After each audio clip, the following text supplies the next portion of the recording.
ఆదిలాబాద్ జిల్లా Boath MLA BRS MLA Rathod Bapurao జాతీయ అధ్యక్షుడు జేపీ నడ్డా ఆధ్వర్యంలో చేరేందుకు ఢిల్లీకి తరలి వెళ్లినట్లు తెలుస్తోంది.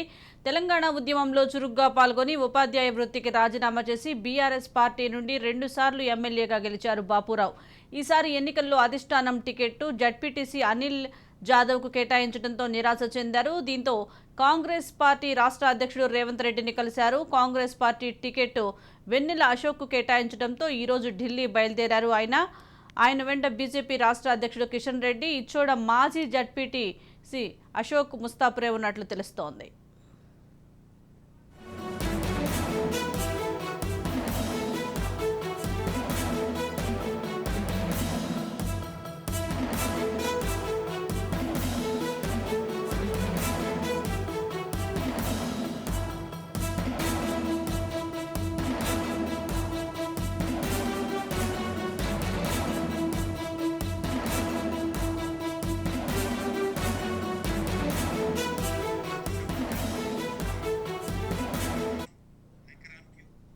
దీనికి సంబంధించి మరింత సమాచారం మా ప్రతినిధి అరుణ్ కుమార్ అందిస్తారు. అరుణ్, సుజాత, ఉమ్మడి ఆదిలాబాద్ జిల్లాలో కూడా రోజు రోజుకు కూడా రాజకీయ సమీకరణాలు మారుతా ఉన్నాయి. ఇక ముఖ్యంగా కూడా బోత్ ఎమ్మెల్యే ఏదైతే టీఆర్ఎస్ ఎమ్మెల్యేగా పనిచేసినట్టు ఉన్నటువంటి ఏదైతే రాథోడ్ బాపురావు కూడా టికెట్ ఈసారి ఆయనకు కాకుండా కూడా వేరే వ్యక్తికి ఏదైతే అనిల్ జాదవ్ కు టికెట్ కేటాయించడం జరిగింది. ఈ నేపథ్యంలో రాథోడ్ బాపురావు కూడా కాంగ్రెస్ పార్టీలో చేరడానికి కూడా ఏదైతే రేవంత్ రెడ్డిని కలిసి కూడా పూర్తి స్థాయిలో కూడా మాట్లాడుకోవడం జరిగింది. కానీ టికెట్ విషయంలో కొంత కన్ఫ్యూజన్ నేపథ్యంలో కూడా అక్కడ కాంగ్రెస్ అధిష్టానం కూడా అక్కడ ఉన్నటువంటి మరొక వెన్నెల అశోక్ అనేటువంటి కాంగ్రెస్ నాయకులు టికెట్ కేటాయించడం తోడు ఏదైతే రాథోడ్ బాబురావు కూడా ఇప్పుడు ఢిల్లీకి వెళ్లి బీజేపీ పార్టీ జాయిన్ కావడానికి కూడా జేపీ నడ్డా, బీజేపీ జాతీయ అధ్యక్షులు జేపీ నడ్డా ఆధ్వర్యంలో కిషన్ రెడ్డి ఆధ్వర్యంలో కూడా బీజేపీలో చేయడానికి కూడా ఢిల్లీకి తన అనుచరులతో ముఖ్య అనుచరులతో కలిసి వెళ్ళినట్టు కూడా సమాచారం ఉంది. మరికొన్ని గంటలలో కూడా ఢిల్లీ ప్రధాన ఏదైతే బీజేపీ ప్రధాన కార్యాలయంలో కూడా పార్టీ కార్యాలయంలో కూడా జేపీ నడ్డా సమక్షంలో కూడా బీజేపీ పార్టీలో చేరనున్నారు. ఈ నేపథ్యంలో కూడా ఉమ్మడి ఆదిలాబాద్ జిల్లాకు సంబంధించి కూడా ఇంకా మరికొంతమంది కూడా